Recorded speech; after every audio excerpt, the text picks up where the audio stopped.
Well, good evening, everybody, and welcome to the 13th monthly episode of the ForeFlight Workshops ForeFlight series.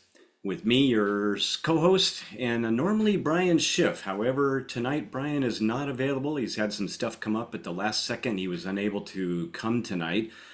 So he signed me off for an unsupervised solo and sent me off on my own, and he left the building, and here I am. So I am, though, once again joined by my friends James McKay and Bob Mater. You want to come on board, you two? Well, I'd love to. Hang on a second. Gotta Looks wake like up. Bob's having problems with his camera again. He got it No real sorted problem. away a minute ago. I'll be there in a second. Anyway, but I'm here. I'm All here. right, well, we can hear you anyway. We'll see you in a little bit when you get here. Okay. Welcome, and we'll try to carry on as best we can in the best tradition that Brian has set us up on, and we'll see what we can do. So bear with us. We're not going to be able to go through the full tools that we've been using with the other software and hardware that we've been using. We're just going to go straight Zoom tonight, but you probably are used to that sort of a thing on the other programs. So.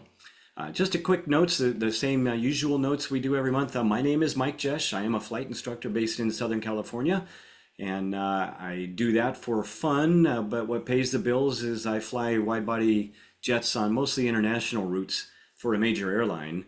I own a 182 based at Fullerton, and actually a little bit more instruction lately. It's kind of fun.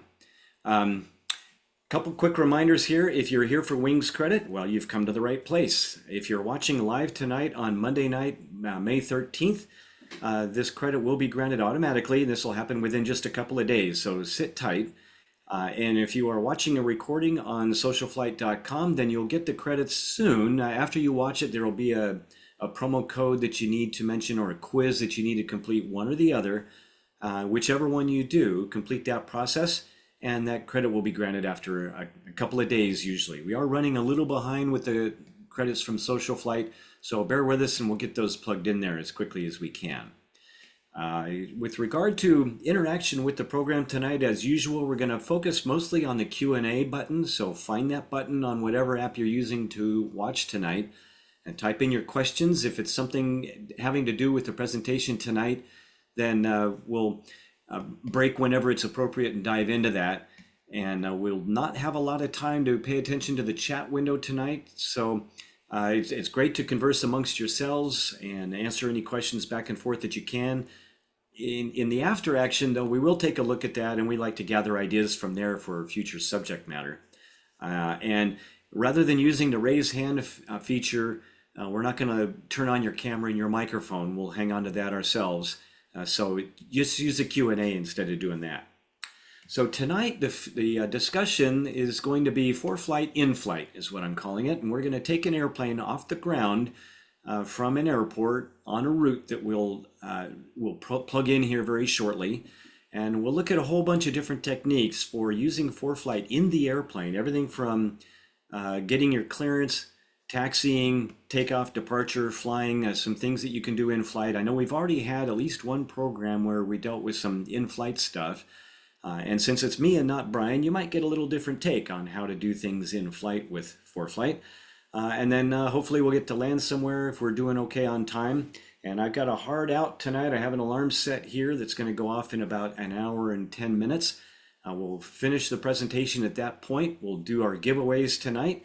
And then we'll close out the program and we'll hang around again for a little bit for some Q&A. So to start things off here, let me go to our presentation and we'll just walk it through from here. Oops, I thought I changed that to say IFR in flight. So this is going to be IFR in flight tonight. We have a lot of the same giveaways that we've had before. I'll just hit these real quick. A couple of ground school programs, one from Finer Points and two from Gold Seal. We have a NAFI 1-year membership, a logbook. We got a new feature tonight. Dare to Fly Fashion is donating a pilot cap. So we'll be giving that away. And a guy named Barry Schiff, I don't know, maybe you've heard of this guy. He wrote a great book called An Illustrated Guide to Flying. And this would be awesome if you know somebody who's thinking about learning to fly and they don't quite know what it's all about. This book is a great resource for that. So, starting off with the disclaimers, neither Brian nor I nor anybody else here is an employee of ForeFlight. They don't give us anything. Unfortunately, they don't give us subscriptions to give away. We do talk with them quite often, though, when we have questions from you or questions that we run across in our daily operation.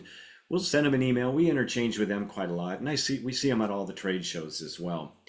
But we're just experienced ForeFlight users. We use it a lot. We love it. We teach with it, and we'd like you to be as proficient at it as we are.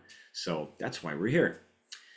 These are things that we do, and like any good tool, it can be used a number of different ways. So you may see or hear a different technique from somebody else, and that's great. Tools can often be used in different ways, and we just show you one way that we've found that works. And if you like that way, you're welcome to use it. If you have a different way, then we'd like to hear about it first of all. Maybe we'll consider using it, and we all learn from each other. So the bottom line is make sure you are complying with the regulations and procedures for your operation, and make sure that you keep the highest level of safety, which begins, in my opinion, and Brian, I think Bob and James will share this too, it begins with knowing how to use the tools, and that's what brings us here. So if you'd like to support the project we're doing here, we've got a link here, ForeFlightWorkshops.com. A little ways down the page, there's a button that's going to say donate or contribute. Click on that. We've got a number of different ways that you can make contributions to the program. This subscription we use through Zoom is quite expensive, and we'd like to be able to pay that bill and make it worth our while to continue to bring these programs to you. We talked about in previous ones, we have different levels of subscription, different prices. You get a 33% discount off of any one of these if you're a member of NAFI. That's the National Association of Flight Instructors. You don't have to be a flight instructor to be a member, but you do have to be a member to win, and you win by getting a discount on your ForeFlight subscription. We'll be giving away a free one-year membership to NAFI a little bit later on tonight. And while I'm here on this page, let me mention that quite often it's easy for us to lose track of which features are available in which level of subscription. I have the Performance Plus level. I know James does. I believe, I know Brian does as well. I think Bob's got this Performance Plus level as well. And not all the features are available in, say, the basic version or the pro version if that's what you've got. So if we're accidentally showing you something that's a Performance Plus only feature, bear with us and we'll get back around to the other side. And I do want to spend a few minutes tonight talking about the pre-departure clearance. I'll show you how that works. That's a great feature in Performance Plus, and we'll cross that bridge a little bit later. But if you're not an IFR pilot, or if you have just the basic or the Pro Plus versions, then you won't have that feature, and maybe you might consider upgrading. Just recently, another edition, another update to the software was released. We were good in 17.4.1. Just this morning, this afternoon actually, while we were preparing for this, I got another message that there is an update coming. So don't update to 17.5 in the OS yet until ForeFlight has had a chance to verify compatibility. So right now, all these iPad apps are eligible to upgrade to the current version of iOS 17.4.1. So good to go. Don't rush out to be the first on your block to get 17.5. That would be my advice. Questions and comments, use the Q&A button again, and my crack team of assistants back there in the background will take care of a lot of those, and then we'll talk about some of them online here as we go. If you have more in-depth questions, you can email those to foreflightworkshops@gmail.com, and as and when Brian and the team here get an opportunity, we'll respond to those. I know I responded to several questions just this afternoon. So that's a good way if you want to get into a little bit more detail, or if you need to send us a screenshot on to help illustrate whatever the issue is that you're dealing with. That's a great way to do that. So we'll talk briefly about what's new in ForeFlight, then we'll take ForeFlight in flight, we'll do our giveaways, and then we'll have an open season, and your questions will be answered offline mostly until after the, at least in the last little portion tonight. So if you want to get ahead of things a little bit, here's the route I'm going to load tonight. That's Baltimore, Maryland, over to EKN. Now I've forgotten which airport that is in West Virginia, Elkins, West Virginia. Plug that in there. The altitude doesn't matter too much, and we'll get to that in just a few moments when we get over to the iPad. So what's new, if you look in the ForeFlight manual, at the end of that document is a change history, and that shows just briefly what's going on. Here's the last one from the most recent update at the end of April. They added a couple of takeoff performance features, the landing factor selector and a takeoff loading landing distance card. They brought back the radar lowest tilt feature. I'll show you that in just a moment. That was very popular. I know I used it a lot. And so they brought it back. They took it away about a year or so ago. And I don't know about the others, but I'm glad to see it back. I use it especially as I fly down in that lowest layer. I like to know what kind of precipitation is going on there. There were some revisions mostly in the manual in chapter 6, talking about how the map settings work. And they added a reported turbulence map layer. This map layer only works if you have a Sentry or a Sentry Plus and if you've registered it. But it basically will sit there and it will detect turbulence along the way. And when you get within range of a cell tower in flight, it'll download that information. And then you'll receive, other iPads can receive this information and display turbulence in your area at your altitude. I personally don't have that. I don't use the Sentry in my airplane, so I can't use it. But we'd be interested to hear from anybody who's got this turned on. I know one of the emails I responded to today was a gentleman who had signed up for this feature, but it wasn't available. And it turns out later on, he sent another email. He figured it out. He just hadn't updated to the latest version of ForeFlight. So always make sure you're running the latest version of ForeFlight when it comes out, so that you have full access to these features if they're available. Yeah, here's the notification. Just this afternoon, this popped up, said the ForeFlight is testing the current version of ForeFlight with iOS 17.5, and they'll send another notification when that testing is complete and when they know it's good to go. So again, don't upgrade right away. So let's take it in flight here. This is the route we're going to load. Put that in your iPad, and speaking of which, now we will go over to the iPad. So let me stop this share. And before I head over there just now, James or Bob, do we have any questions coming up? Somebody did ask if you could go and show again how to set up the engine out or the glide circle. Okay. Yeah, we'll take a look at that feature as we go. And here, I'm bringing up my iPad now, so you should see my screen. What I wanted to show you a couple things on here. First of all is I have the classic radar shown right now. Let me bring up the lowest tilt, since this is a new feature and they brought it back. When we get in flight, we'll talk about that that glide ring feature. So what this lowest tilt does is, if you know about composite radar imagery, this NexRad radar access that we have now, every NexRad radar will do a scan at multiple elevations, different heights above the ground for that radar dish. And this particular overlay is just the precipitation that shows up at the lowest level. So the rain that's closest to the ground, that's where we fly. So if you pull up a radar that's showing you what's closest to the ground, you could look at another composite that's multiple layers in the atmosphere. If something is showing up in all of them, then you know that's rain that's hitting all the way to the ground. Sometimes in the Intermountain West there, Utah, Colorado, I've seen something will show up at the composite level, but not at the lowest level. So that probably means that rain is evaporating before it gets to the ground. And this is pretty much where we're operating, so I think that's very useful. So if we come down here to the flight plan, we're going to type in, we'll go Baltimore. I'll show you why I picked that just in a moment. We're going to pick our 2 airports we want to fly to, and sometimes we've been getting a lot of complaints that we seem to focus a lot on California, which is where I live, or Texas, which is where Brian lives. So I thought, let's go to the East Coast this time, go somewhere that neither of us lives. And I've flown just a tiny bit of GA out there. I think Bob's probably flown some more, and James has flown some more. So we'll experiment with this some more. Let me see, move that thing over there. So you should have a full screen display now. And so imagine again that we're sitting on the ground in Baltimore, and we're going to take an IFR flight from Baltimore to Elkins here. And let's walk through what we need to do to make this flight happen. So the first thing is we need to look at routes. We're going to plug in a route, and today I'm just going to use the ForeFlight Advisor, the Route Advisor. We've shown this before, And when you click on a particular route, you can see the blue lines change in the map overview, showing you which route you're looking at. And just for the purposes of discussion today, I want to select this route that goes to Baltimore, Victor 44 to MRB. Is that Martinsburg?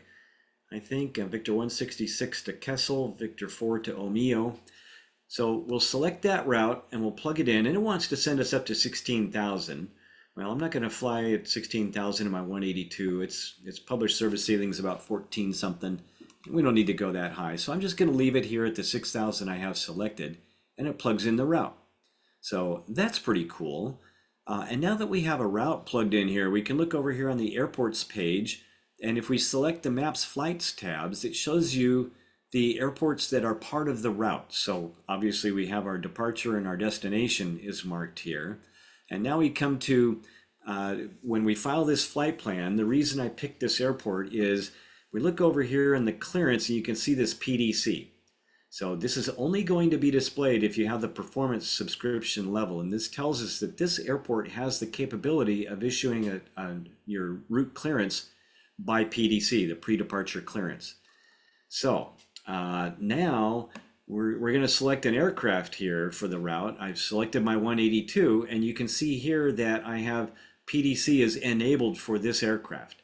So this is really cool if you own your airplane, but if you're part of a flying club and there's a lot of other pilots flying the airplane, then maybe you don't want to do this, because once you sign up for PDC, only you are going to get these clearances. So your other partners who own the airplane are going to file their IFR clearance, and you're going to be getting the text messages with their clearances, and they might get a little frustrated. They'll have to call clearance delivery and say negative PDC and get their clearance. So the first question is, how do you sign up for this? So let me take one of the other airplanes. Here's one I've been teaching in lately. It's owned by a flight school, and it's not enabled for PDC. And you can't turn on this feature within ForeFlight. We have to go to ForeFlight on the web. So let me do that here. I'm going to go share a different screen, and I need to share this one. So this is ForeFlight on the web, plan.foreflight.com. We have a lot of the same features for flight planning over here that you have online. There's a few that we don't have, the airports tab and some other stuff. But what we do have is this aircraft tab. And it knows about all the same aircraft that we have signed up that we use on the iPad. So we come down here to the one I wanted to do. Where did it go? Yeah, 53176. So it starts out with the generic stuff up here. We got our performance profiles and so forth. And down here we have clearance delivery. So you tap that and it asks you, are you the owner of the aircraft? And I'll say, no, this one's company owned.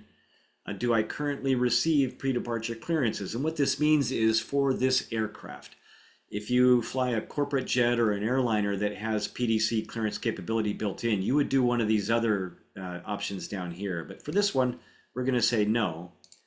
And then it takes you to your terms of service, terms and conditions. You need to read through this and be very careful about this. So a PDC is based on a filed IFR flight plan. And so it's not going to be of any use if you're VFR. And about 20 minutes prior to the filed time of departure, ATC will generate and forward a PDC to ForeFlight, and they'll get it. And my experience is that this takes about a minute, maybe a little bit less than a minute from the time you file the flight plan. They get a strip in the tower. I'm going to show you what that looks like in just a minute. And then the controller there who's doing the flight data position, who's issuing clearances, will click a couple of buttons. He'll verify the route, make any changes that they need to, and then they submit it back into the system. And right after you do that, you'll get your clearance. So once this PDC is received, the flight crew is required to follow that clearance. So this is, for all intents and purposes, the same thing that happens as if you had called clearance and gotten your instructions. So it's the same thing. A PDC might not be available if there's a significant change to the route.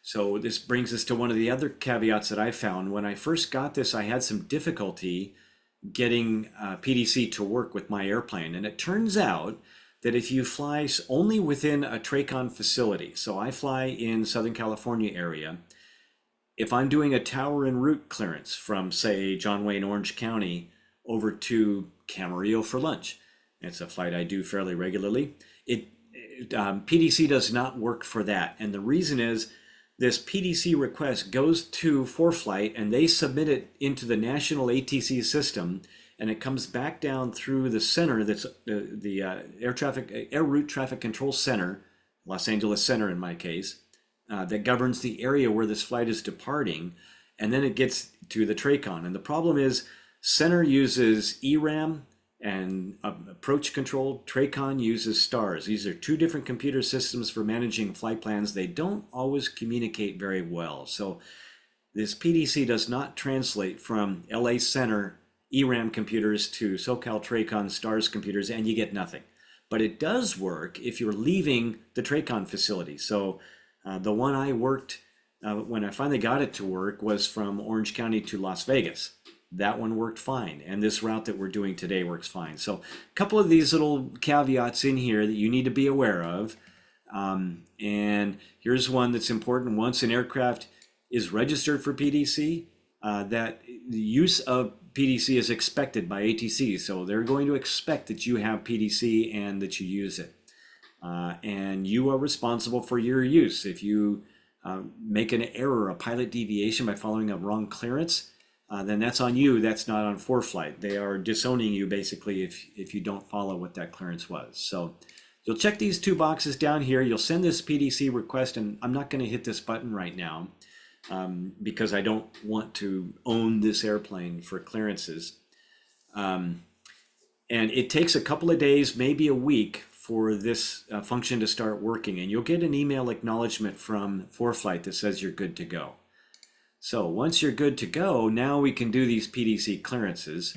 And let me stop that share. And now let me go back over to my presentation here, because I've got a couple little things here that work. So this morning I filed another clearance and did a test on this, and within minutes, it was probably 30 seconds, I had this email from ForeFlight in my inbox that acknowledged that I filed a flight plan. And it didn't say what route I had filed, but it did tell me what route I can expect. So that's kind of a heads up that there might be a change in the route. And then the next thing that happened is I get an email from ForeFlight that says, here's your expected route. This airplane from this airport to that airport, here's the route I'm going to get. And that route is different than the one that I filed. So that's a heads up that something's going to change. Now, 30 minutes before departure, the flight data position in the control tower will get I don't know if you can see this, it's smaller, but you get this strip printed out on the desk there, and this is what they see, and he acknowledges it, and you can see that this one has this transponder code here. It's got my proposed departure time, it's got my cleared altitude, and the CID number over here, if you're an air traffic controller, that number is for them. So this goes on in the tower, and they acknowledge and verify everything's correct. They click a button, they send it to back to ForeFlight, and then ForeFlight sends me a text message. And this is the text message I received on my phone about 30 seconds later, and this is the clearance. So I'm leaving from Baltimore. I'm going to Elkins. The filed route. So here's what I filed: Baltimore, Victor 44, Martinsburg, Victor, all this. And it says amended route. So this is what I'm going to do. So you're looking for the portion of the route between the dashes. And this is this is the route you're expected to file. Here's your altitude that I'm going to get. Here's the squawk I'm going to get. And here's my departure time.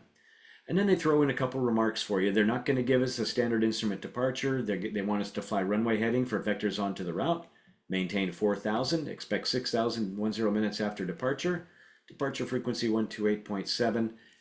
And there's your clearance. I don't need to call clearance delivery. So it kind of simplifies that. It gives you a chance to do this before you get in the airplane and get going, and it kind of expedites the whole process. Meanwhile, I also got an email that said basically the same thing in my email inbox. The next thing that happened was I got the current ATIS for Baltimore texted to me, so I don't need to listen to that digital ATIS voice, that just weird computerized voice that's so hard to understand. I could just read it here on my iPhone or in ForeFlight on your iPad, and here's the ATIS. And you know it's an ATIS because it's got the letter code here. The main difference between a METAR and an ATIS is this is updated hourly, and it will tell me the approaches that are in use and the departure runways in use, and then it'll give me some NOTAMs. So I got an approach slide out of service and so forth. All this information is in an ATIS, but it's not in a METAR. And then the other thing to remember is METAR winds are in true and ATIS winds are in magnetic. So remember, if it's printed, it must be true. All right, so that is our clearance. Let me come back to the iPad. How are we doing on questions? Anything coming up? Yeah, I've got a great one here. Okay. What happens if you can't accept the PDC updated route that you get? What do you do? So if they change the route and they give you something that you can't fly, this is the same thing that happens if they read you a clearance that has something you can't comply with for whatever reason.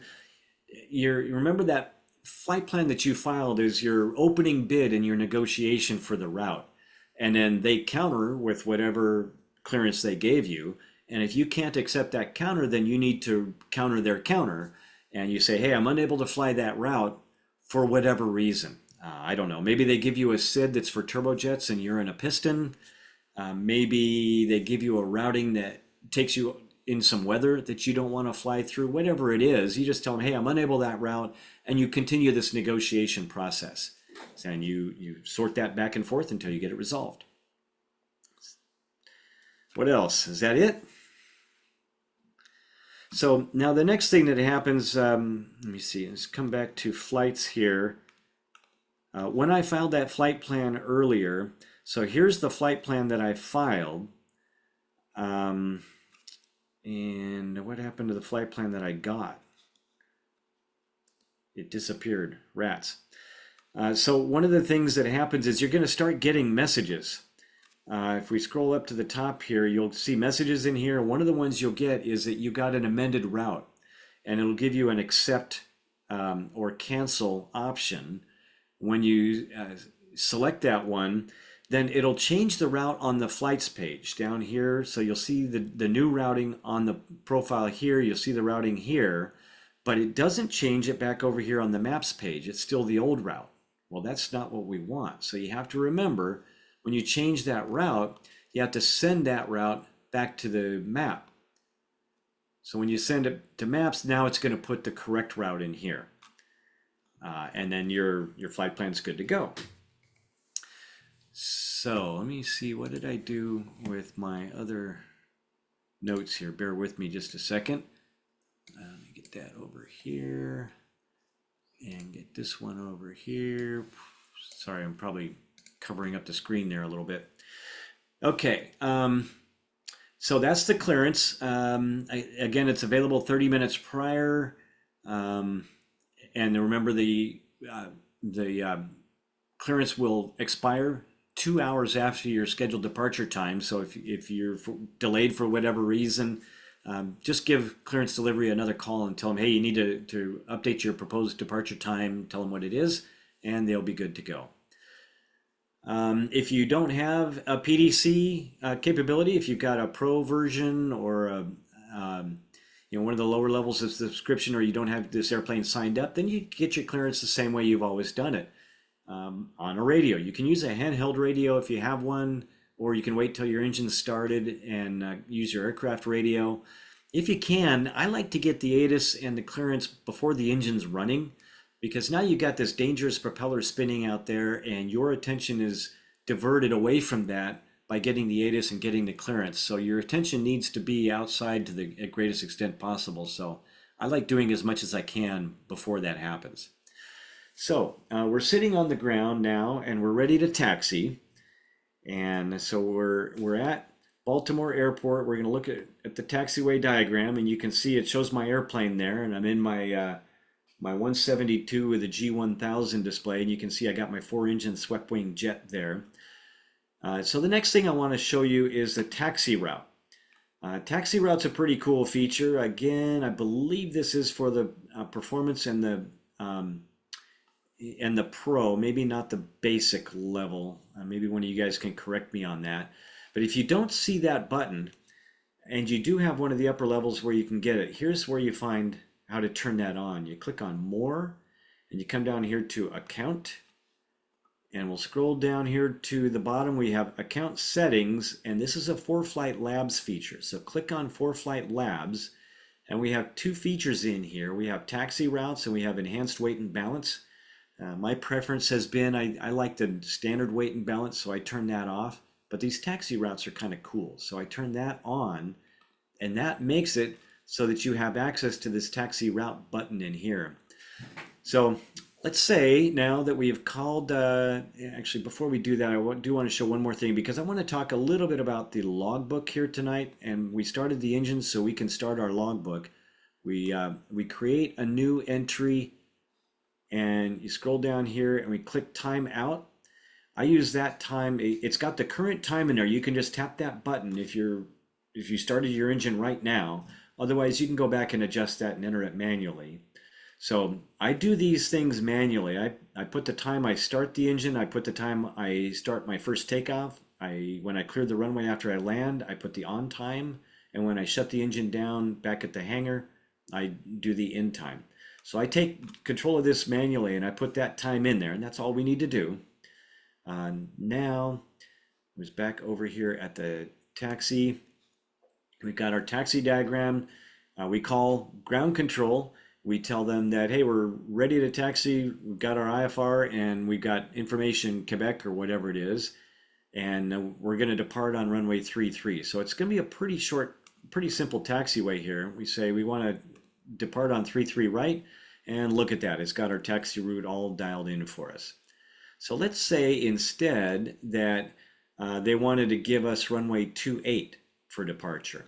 So we click on runway 28, and it looks at what it thinks is the route to take out to runway 28. So this includes this little bootleg thing here to get on to the very, very beginning of 28. Maybe you don't want to do that. Maybe you're happy with taking the intersection takeoff.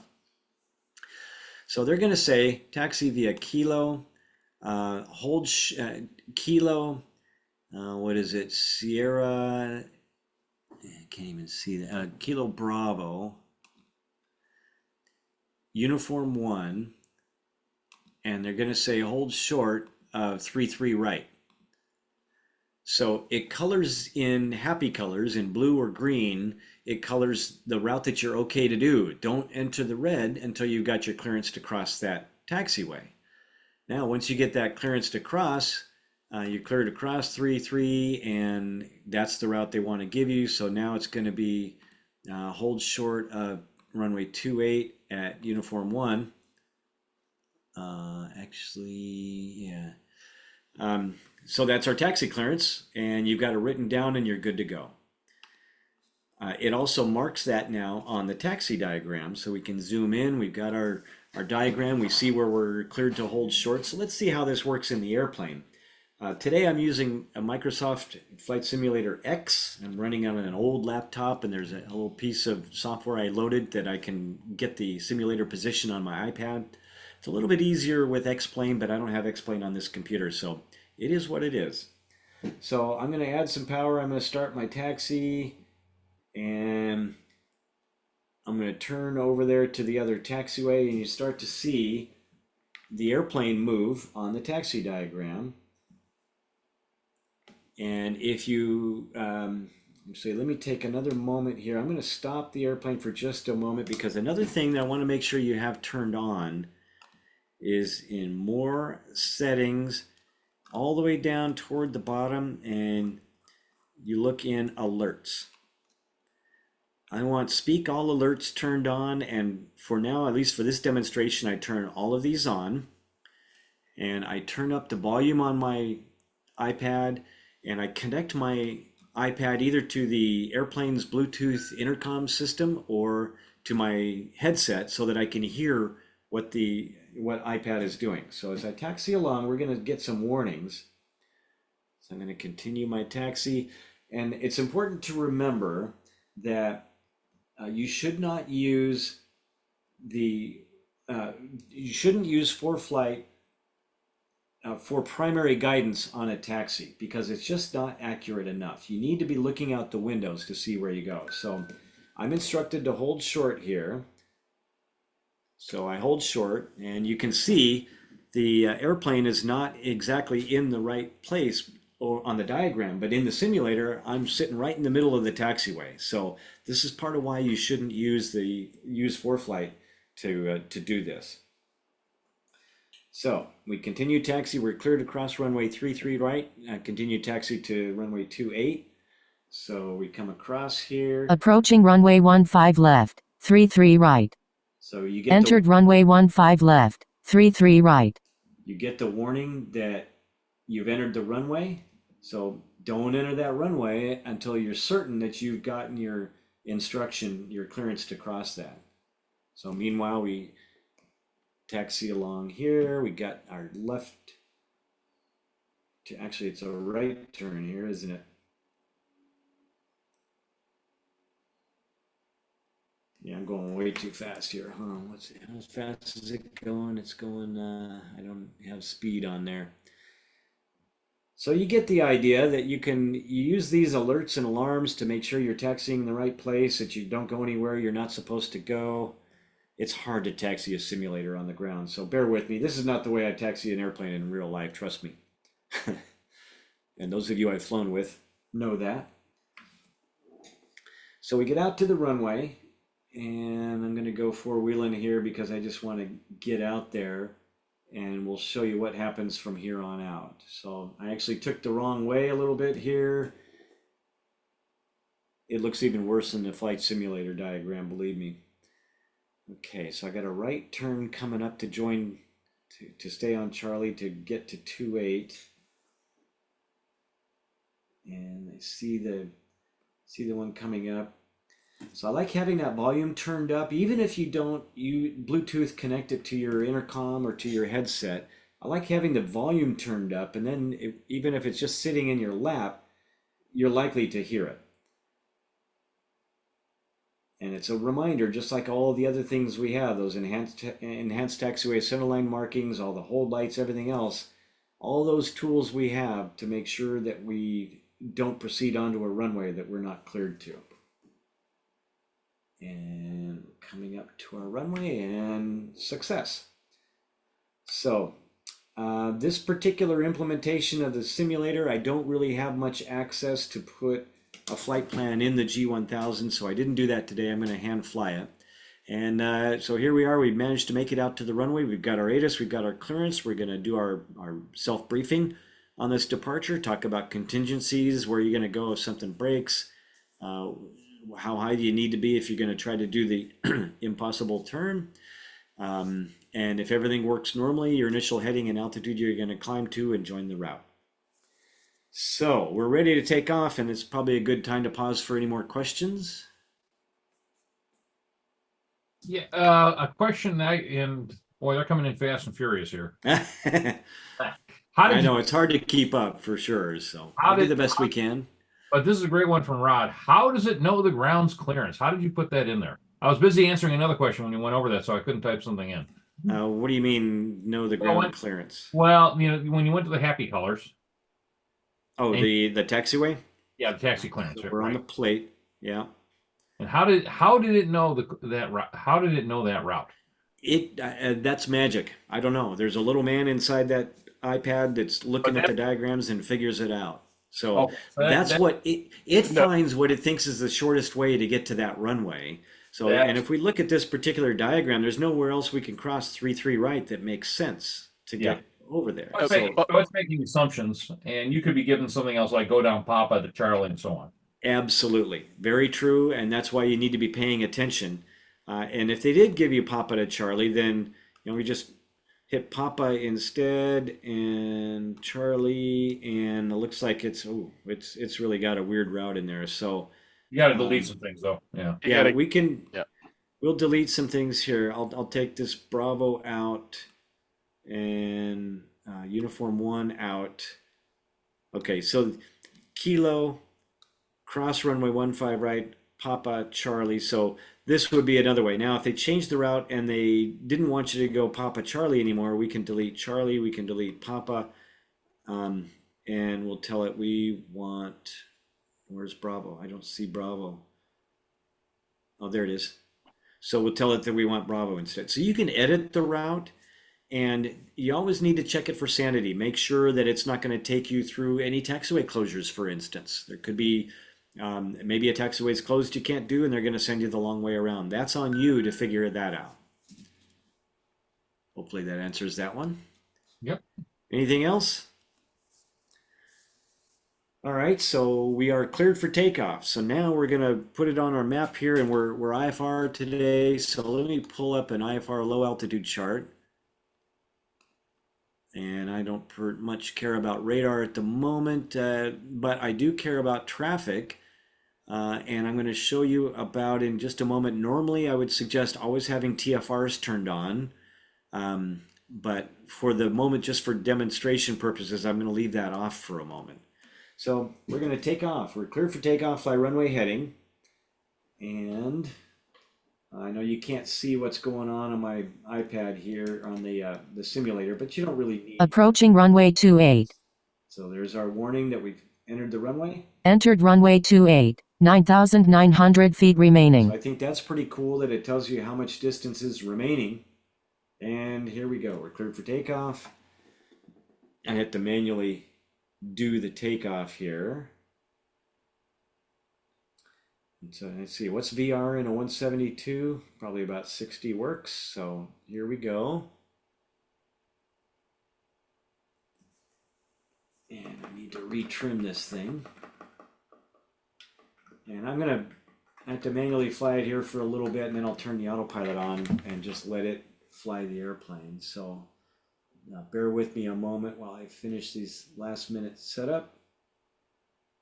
And I'm gonna get to the autopilot control panel. So there's autopilot. I'm gonna put it in heading mode, and I'm gonna tell it to level off at 4,000 feet.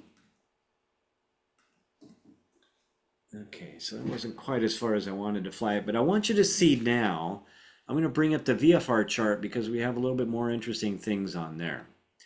Remember that we got a lot of alerts already. Caution, inside TFR.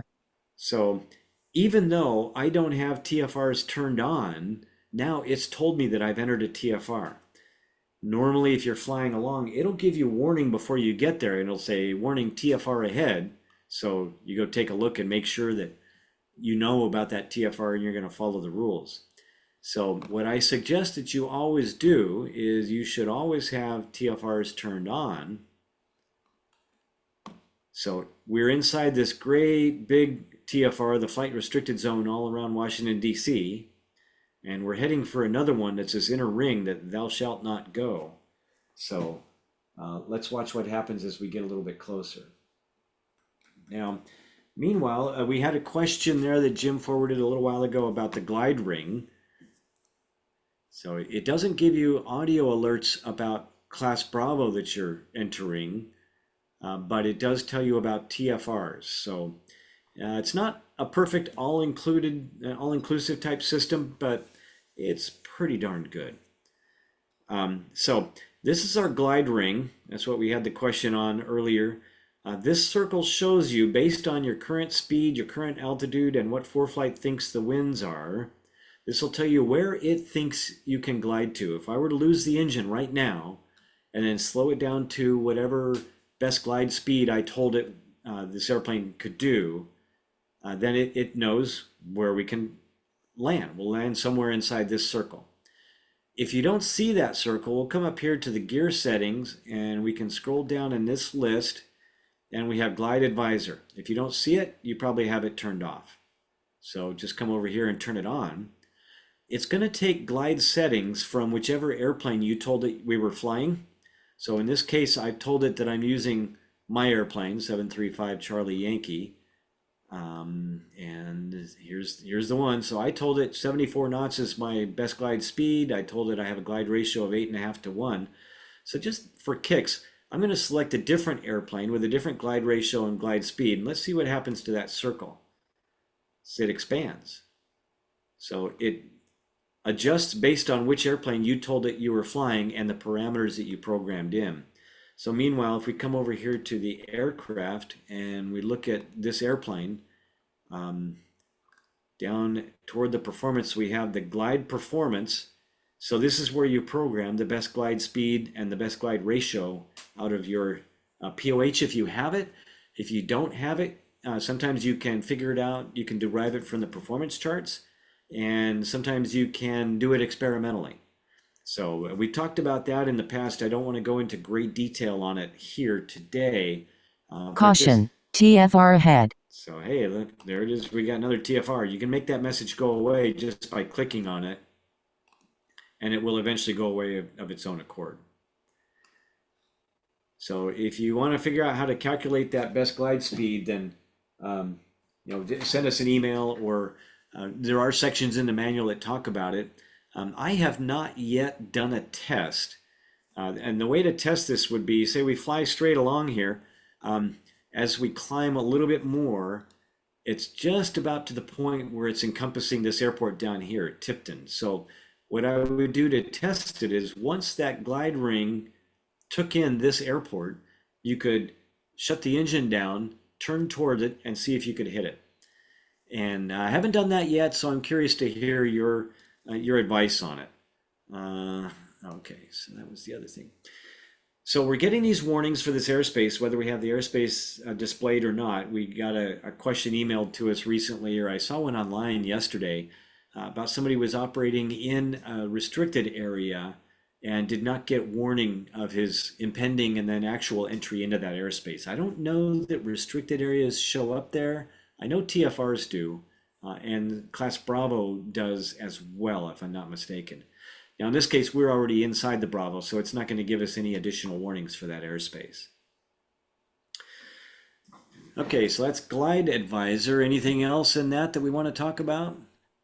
Mike, I will tell you that if you do, even if you took off in an area where you were in the Bravo, if you end up, let's say they gave you 2,000 feet, and then you exited the Bravo and then go back into the Bravo, let's say you're on with ATC with vectors, Right. it will warn you, Okay. even if you were in the Bravo when you took off. Good to know. Thank you for that. So even like in this case, we're in a floor here that's a 1,500 foot floor section, and we're at 4,000 feet. So will it give me a warning that I'm approaching this 2,500 foot floor section? Yes, it will. I get that in St. Louis all the time. All right, which one of you guys muted me? You're not muted. You're still there.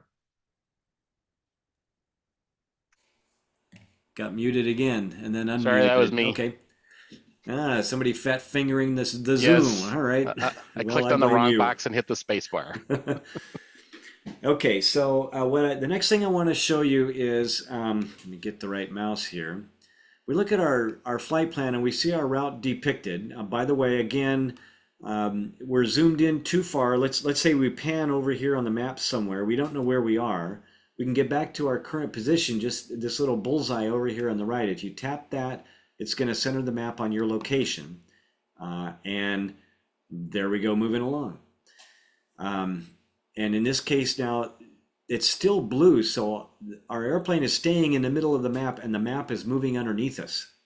If you tap this again, now the map stays still and the airplane moves along on the map. And while you're centered on your aircraft, another thing you can do if you like, you see this little compass just showed up with the north pointer on it. So that's telling you that the map is in north up mode right now.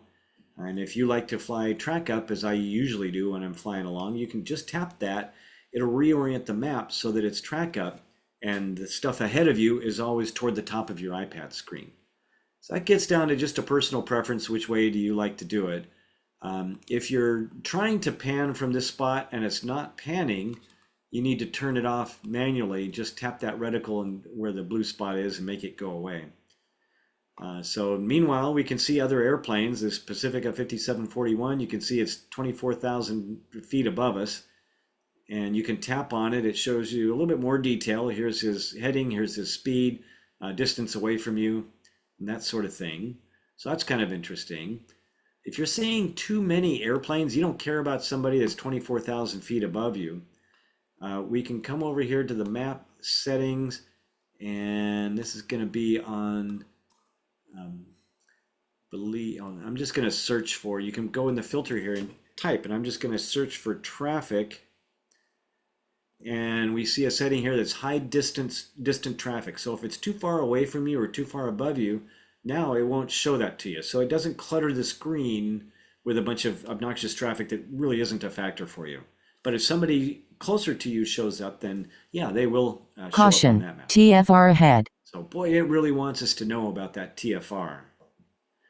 And by the way, let me take this opportunity to remind you that even if you're talking to ATC on your number 1 radio, you should have your number 2 radio dialed into 121.5. And if you're about to enter into a TFR, especially a presidential TFR, the Air Force monitors that, and they will come on 121.5 and advise you that you're about to enter the TFR. I've heard this happen on numerous occasions. And then the next thing that happens is they tell you that you have entered the TFR, prepare to be intercepted. So just one more opportunity not to screw up and get yourself in trouble if you monitor guard. So now let me turn back towards our course. And while we're moving on here, I want to show you a couple other things. One that I find very useful is I turn on this instrument panel right here in the upper part of the screen. That little looks like an instrument. You turn that on and you get this row of buttons under here, and you can reconfigure these with different information. I don't know if there's a set that's standard. I haven't seen a reset this to standard, but you can tap on any one of these and it brings up a menu that allows you to select them.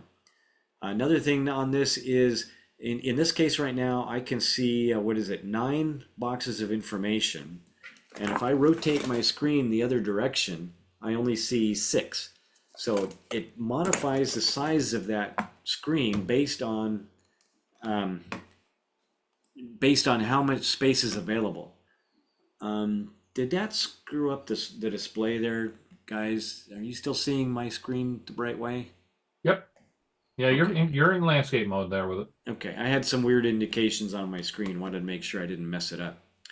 A couple things you can do here that are important. Some ones that I like to have.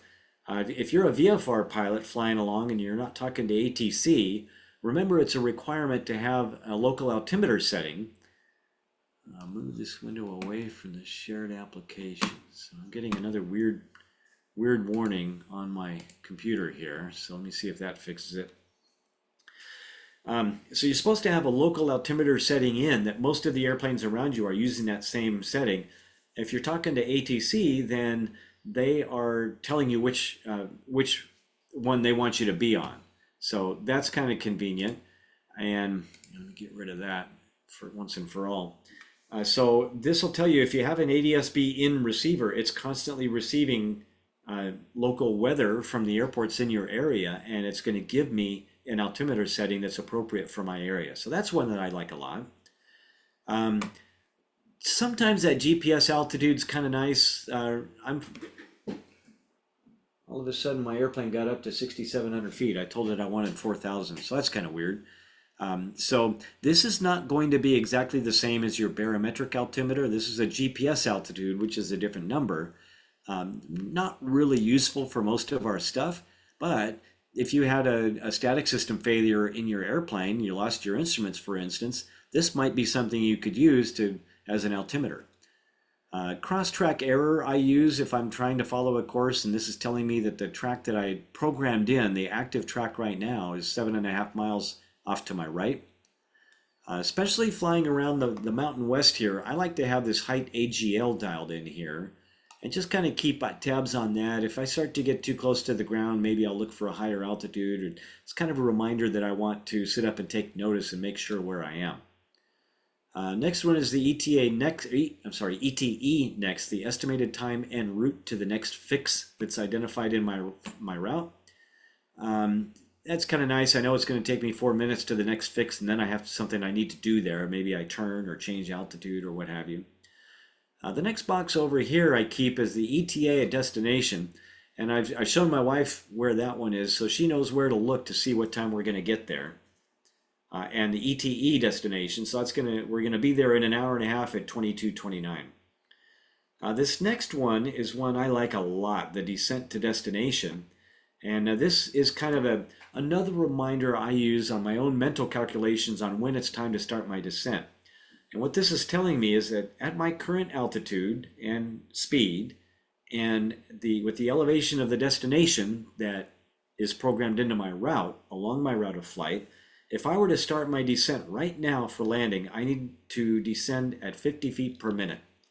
So my normal technique is I'll fly along until this shows that I have about 500 feet a minute descent to the destination, and then I'll start down at about 500 feet a minute.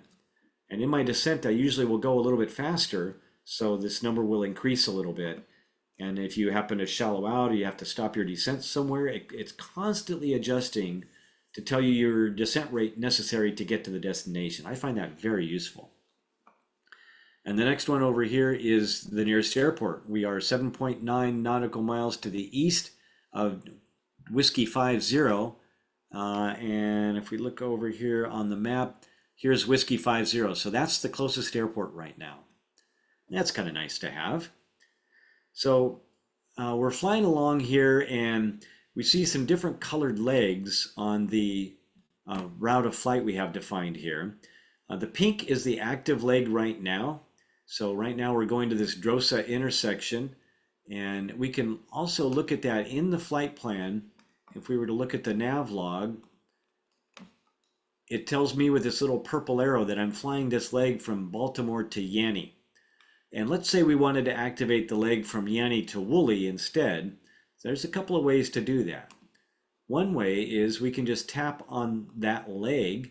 It's going to pop up this menu, and it says, do you want to fly that leg from Yanny to Woolly? So you can fly that leg, or you can go direct to Woolly, or you could even delete Woolly and just go straight from Yanny to whatever the next fix is. So in this case, I want to, for now, I'm just going to fly that leg. So now that leg turns pink. That's the one that I'm getting this information down here, the ETE to the next fix and so forth. That's the current leg. Past legs are in orange and future legs are in blue. So if we zoom in on this a little bit, you'll see the whole rest of the route is blue. Another technique I do, if this map is starting to look kind of crowded sometimes, I'll come over here to the layer selector and just turn the sectional off. So I don't see any of the detail there, I just see the route that I'm flying. Conversely here, if I wanted to go direct to this fix, I can just highlight this one and it says, do I want to go direct to it, or do I want to remove it from the route, add another copy of that fix into the route, and there's some other stuff there too. I'm just going to go direct to the fix. So now it changes my pink leg over to there, and if I turn the aircraft over there, we'll start heading over that direction. And while I've got you here, let me show you the synthetic vision. If you turn this next item on here, this looks a little bit like an attitude indicator, an ADI. You can turn that on, and this is, look at that, it's like a whole backup set of instruments. It's probably dark there back east. Yeah, it's almost 9 o'clock there. So you East Coasters know it's dark already, so it shows the stars in the sky. We've got our ground speed. This is not airspeed. We've got our GPS altitude over here. This is not barometric altitude, but we've got bank angle and pitch and so forth is displayed here. If you've got a Century Plus, or I use a Dual X GPS 190 that has an AHRS, this pitch and bank information will come right out of that AHRS. Later on, it's not quite there yet. I understand there's one of the who makes it, the little beacon type things. There's one of those versions that is going to have an AHRS in it and an ADAHRS, an air data system in it. That will transmit airspeed into ForeFlight, but that's not implemented yet. That's on the way. So the pink line here, this is an HSI. It's got our magnetic course across the ground, our ground track. Looks just like an HSI, and the pink line here is the course that we have selected. So if we zoom over here to our map, you can see that the course is kind of, if we orient this, let me, I'll orient it track up. So you can see that track line that we selected here is depicted in the same orientation as it is on the HSI. So this, I think, is a very powerful tool. And if you were to lose all of your onboard equipment, if you had an electrical failure and a static system or pedostatic system failure, you lost all your onboard instrumentation, you might be able to get the airplane back home using just this with a battery-powered Sentry. So I've got a GTX 345 transponder in my airplane that has ADS-B in, and my suggestion would be don't be in a hurry to get rid of that. It might have something useful for you. Okay, let me get rid of that so it blocks the way. If this is not showing exactly the proper orientation, you can click the gear here and it tells you where it's getting the information. I thought it had a reset over there. Maybe it's only in the airplane with a portable type AHRS unit. If it's, you have your receiver say is off at an angle, it's not exactly level, you can reset the level on this to make it give you a proper indication. Meanwhile, up here at the top of it, it shows you what your active fix is, your distance to it, and your time to it. So normally I don't have this ETE in my instrument panel down here because I've got it showing up here. Of course, I've also got this information on my onboard displays, especially if I've got a G500, G1000, Avidyne type system. You'll have all this numbers displayed already. So, and that brings up the point that you want to think a little bit about what you're having displayed at the bottom of the display here, as opposed to what's already being displayed on your onboard navigation. I don't like a lot of redundancy there. There's some interesting data that you can bring up here instead. So I do away with that redundancy and I just show new stuff. If you really did lose the onboard navigation, maybe I don't care about that map anymore. You can click this full screen button and your iPad basically becomes a full screen PFD. You could pop that up on your yoke or, I don't know, Velcro it to your panel and fly the airplane with that. And if you're an instrument pilot, I suggest that you go get with your local instrument instructor sometime and demonstrate this to yourself. Shoot an approach, not an actual IMC, but do it on a practice approach using this and see how you could use it to get yourself back down to the ground. Caution, inside TFR. Oop, coming up on that TFR we were warning you about, so there's another warning. Let's see, so now unfortunately, it's going to take a little too long to get over to the mountains there to see what happens with that glide ring. But you can see this glide ring here, if we zoom in a little bit, we're not centered in that glide ring. And what that's telling me is I think the wind is coming from my left a little bit. Oops, I turned a little too much. Let me not turn quite that much. About there. So that circle is off-centered because the wind is blowing me. So it knows what the local wind is. The simulator right now is able to get the winds, probably real world winds if I had to guess. Boy, that looks like it's going every which way. Oh, I see what I did. Okay. So I'll get lined back up on it. It's like I don't even know where I'm going. So this is, again, showing us where we have the possibility we might be able to land somewhere within that circle if we lost the engine. What else have we got here? Let's put put another overlay back on here. We can put the sectional there, and let me do away with this synthetic vision. Turn that off. Okay, let me show you this. In earlier programs, we showed you on the flight plan editing page, we put a route in here, and you can see it's modified the route as we progressed and changed it and went direct to different fixes. We talked a little bit about the nav log here. It gives you each leg of the flight, what the course and distance and fuel burn and time is on each of those. We've also talked about this profile, and this again, I believe, is a Pro Plus feature that you can look at the whole profile of your route. And right now, when you're on the ground, when you're not moving, the only option you have is to look at the route that you have defined.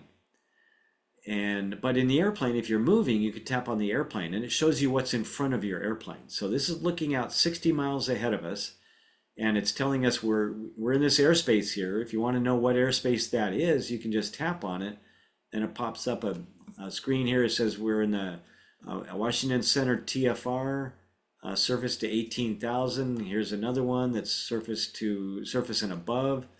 Let's see, we can scroll down here a little bit. We've got a class Bravo we can see, and we've got the CIFRA we can see. So all this airspace, it'll show you right in here. Out ahead of us, we have turbulence selected.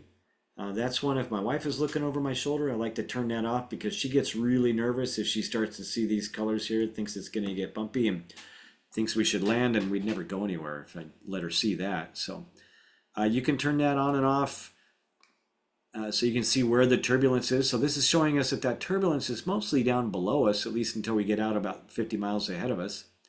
So that's kind of nice. And of course, that's not unusual. We have some terrain here, and that often causes turbulence. You can do a pinch and zoom on this and spread it out, look a little bit closer to you. It only goes out to 60 miles. That's the max in this route view in front of us. I'm sorry, in the airplane view in front of us. But if we're looking at the route view, we can zoom in on this and we can pan back and forth and we can look at stuff. We showed that in a prior episode as well. So let's say we want to look at icing instead. We can turn turbulence off. We can turn icing on. And today, it's summertime. It's fairly warm, so there's not a lot of icing in there. It's not really a concern today. We can look at where clouds are. So right now we got good VFR. There's no clouds showing up today, so that's kind of nice. So I keep an eye on this sometimes while I'm flying along, and just like to know what's coming up ahead of me. What else we got for questions, guys? Anything? Yeah, one question on the 50 foot per minute descent rate. Okay. Is that from present position direct, or does it try to figure it out based on your route? I believe this one is direct. That's what So I thought. you can see we've flown a little bit closer, and now it's showing us 60 feet a minute. Yeah. So let's play with this a little bit though, and let's say we want to go direct to Dulles. So I'm going to click the airport here to Dulles. Let me click more and go direct to Dulles. Let's see what happens. So it's not along, well, we do have that route there, and right now it's showing us 480 feet per minute. Let's take this route line and move it over here. We'll put that fix on in the route, and now it says 180 feet per minute. So it is along the route you have programmed. There you go. Okay, well, I learned something there. So yeah, me too. That's a great question. Thanks for asking it, whoever did. Yeah. And the other question related to that, is that the traffic pattern altitude, or is that to the dirt? That's to the dirt. Okay. So that's a great question and something to keep in mind. I have some onboard avionics that also show me a VNAV descent gradient, and my 530 will do that. It's a 530 WASP, so it has vertical capability. I tell it to set me up to be 1,000 feet above the field elevation 5 miles prior. So that's another part of the recipe. I'm looking at that. I'm also looking at this descent to destination here. And both of those are helping me decide when it's time to start down. And if you will, if I can just do one thing here real quick, I'm going to put on my Fast Team lead rep hat for 1 second. Sure. Okay. Hey, I got one of those too. There you go. Because we're talking about the CIFRA, everybody's favorite place. Everybody, just as a reminder, don't go blitzing in there without taking the FAA safety course. You have to have that, and you have to have the documentation that you passed the course. And if you haven't gone there in a while, to be pet, review the course anyway. Absolutely.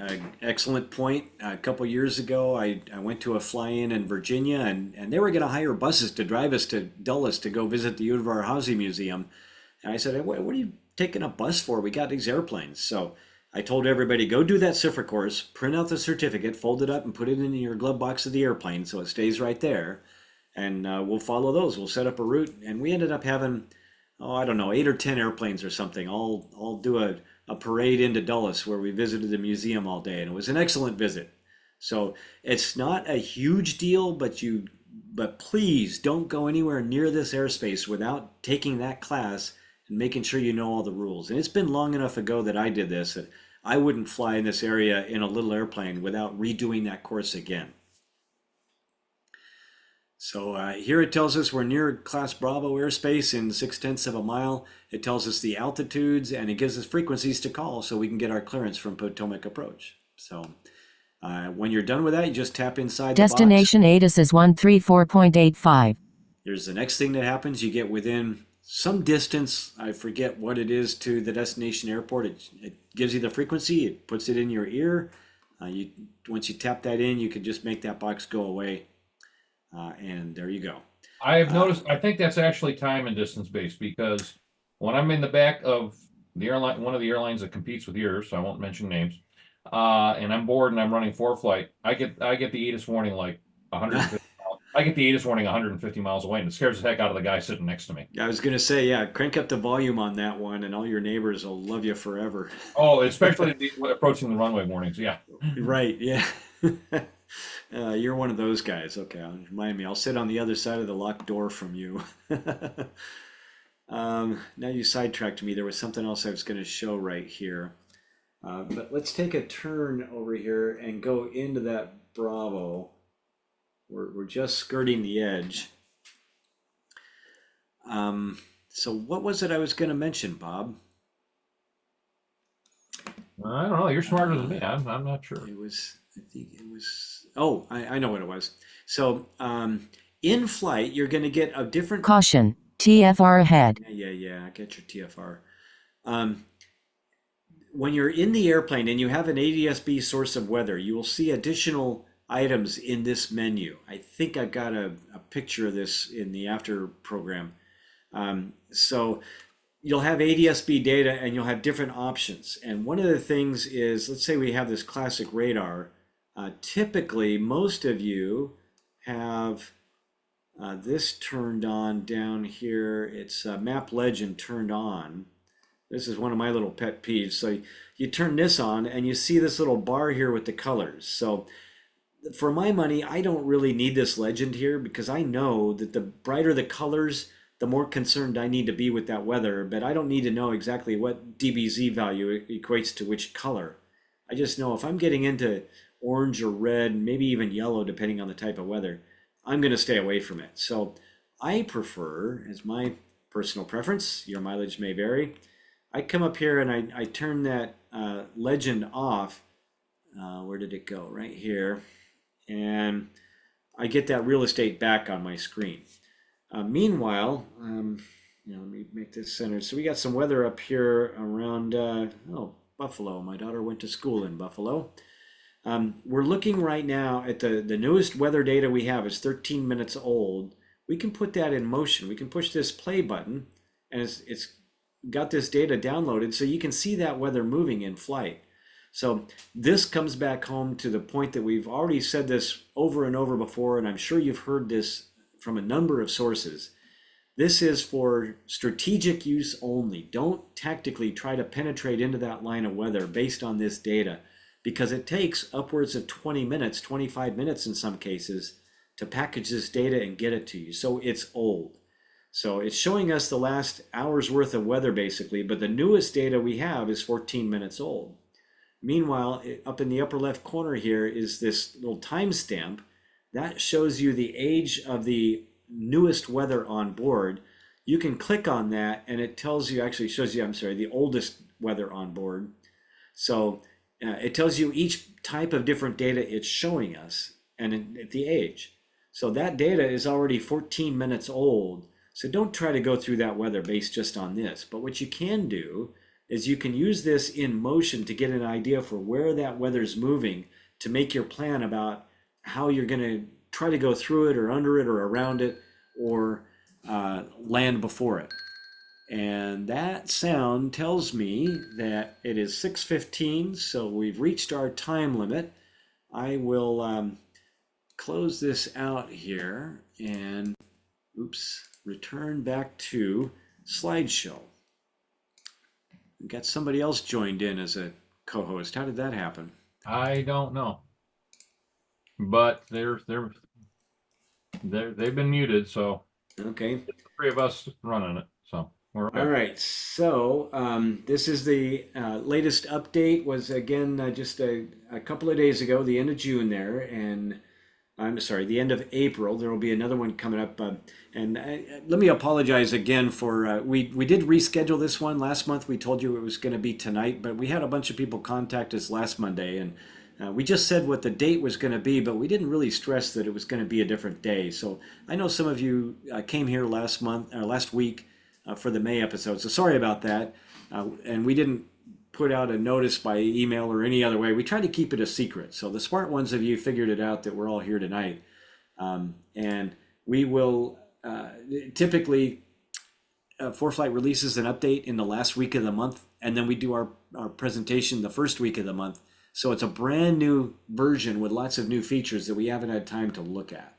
So this time we delayed it a week for Brian was up in Alaska last week, so we couldn't do it then. So we're on to the giveaways. Did you get me some names?